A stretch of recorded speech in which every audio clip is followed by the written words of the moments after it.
নমস্কার, আমার চ্যানেলে সবাইকে স্বাগত জানিয়ে আজকে আবার একটি নতুন ভিডিও নিয়ে এসেছি আপনাদের কাছে। শ্রীমদ্ ভাগবত গীতা এমন একমাত্র গ্রন্থ যা মানুষকে বেঁচে থাকার জন্য সঠিক দিশা দেখায়। গীতা জীবনে ধর্ম, কর্ম এবং প্রেমের পাঠ শেখায়। ভগবত গীতা মানব জীবন এবং জীবনের পরবর্তী জীবনের জন্য উপযোগী মনে করা হয়। গীতা হলো সম্পূর্ণ জীবন দর্শন, আর যে ব্যক্তি একে যথাযথভাবে অনুসরণ করে চলতে পারে সেই ব্যক্তি সর্বশ্রেষ্ঠ হয়। ভগবত গীতায় মোট 18টি অধ্যায় এবং 700টি শ্লোক আছে, যা সবার পক্ষে প্রতিদিন পাঠ করা এবং উপলব্ধি করা সম্ভব নয়। তাই আজকে আপনাদের এই ভিডিওর মাধ্যমে 18টি উপদেশ খুব সহজ বাংলায় বলে শোনাব।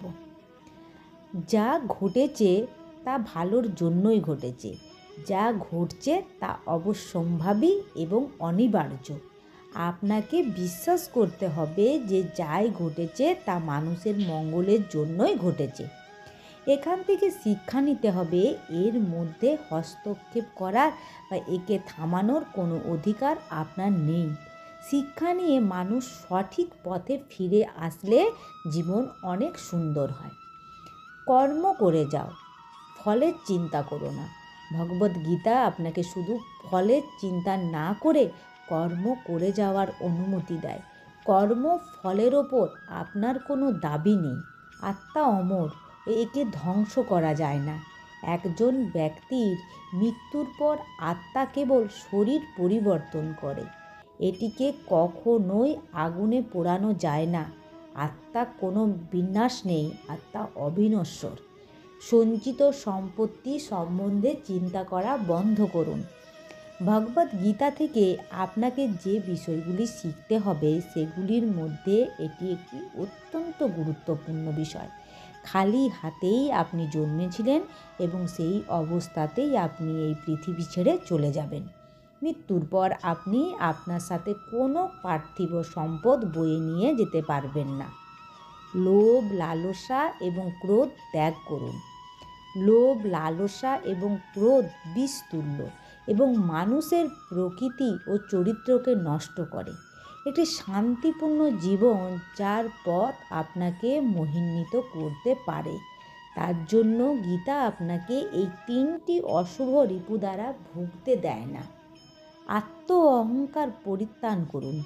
আপনাকে ভগবত গীতা থেকে যে বিষয়গুলি শিখতে হবে সেগুলির মধ্যে এটি একটি অত্যন্ত গুরুত্বপূর্ণ। আপনি অহংকার মুক্ত না হলে বা পরিত্যাগ না করলে মানসিক শান্তি পাওয়ার কথা আশা করতেই পারবেন না। প্রতিটি ব্যক্তি নিজেই নিজের পরম বন্ধু বা শত্রু।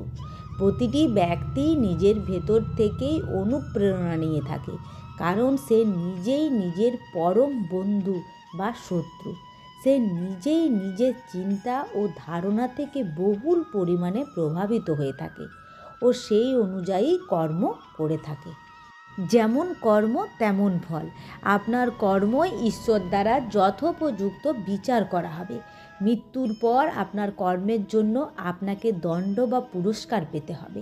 বিচার কেবলমাত্র মৃত্যুর পরে সম্পূর্ণ হবে এবং এটিই মৃত ব্যক্তির শেষ পরিণতি নির্ধারণ করবে। তাই সৎ কর্ম করুন। এর জন্য ঈশ্বর আপনাকে জ্ঞান, বিবেক, মনুষ্যত্ব দিয়েছে। প্রয়োগবিধি আপনার। আপন জনদের মূল্য দিন। অন্য কারোর কাছ থেকে সম্মান পেতে হলে আপনাকে আগে তাদেরকে সম্মান দিতে হবে। আপনি নিজে যাকে সম্মান করবেন না তার কাছ থেকে আপনি সম্মান পাওয়ার আশাও করতে পারেন না। জীবন আপনাকে যা দেবে তাই স্বীকার করুন। জীবনের সম্পদ বা অসুবিধা কিছুই আপনি নিজে বেছে নিতে পারেন না। জীবন আপনাকে যা দেবে সেটাই আপনার মেনে নেওয়া প্রয়োজন। এই বিষয়গুলি আপনার পূর্বকৃত কর্মফলের সাথে ঘনিষ্ঠভাবে সম্পর্কিত। অগ্রগতি ও উন্নয়ন জীবনের নিয়ম। একই জায়গায় স্থবির হয়ে থাকা মনুষ্য জাতির উদ্দেশ্য নয়। কর্ম দ্বারা তাদেরকে অগ্রসর ও বিকশিত হতে হবে। মানুষের কর্মর ওপর ভিত্তি করে ঈশ্বর তাদের পথ নির্ধারণ করেন। জগৎ ও সৃষ্টি প্রকৃতিগতভাবে ক্ষয়িষ্ণু, তার ফলে এক না একদিন উভয়ে অন্ত আসবে। পূর্ব নির্ধারিত দিন বা সময়ের পরিসমাপ্তির সাথে মিলিত হওয়া থেকে আপনি তাদের আটকাতে পারবেন না। আপনার কর্ম ও ক্রিয়া ভগবান কৃষ্ণকেই উৎসর্গ করুন। যেহেতু ভগবান কৃষ্ণ জগৎ ও সৃষ্টির পালক, আপনাকে শুধু আপনার কর্ম ও ক্রিয়া তাকে উৎসর্গ করতে হবে। আপনার জীবনের সাফল্য ও ব্যর্থতার সিদ্ধান্ত তাকেই নিতে দিন। ভগবান শ্রীকৃষ্ণই সর্বোত্তম শক্তি।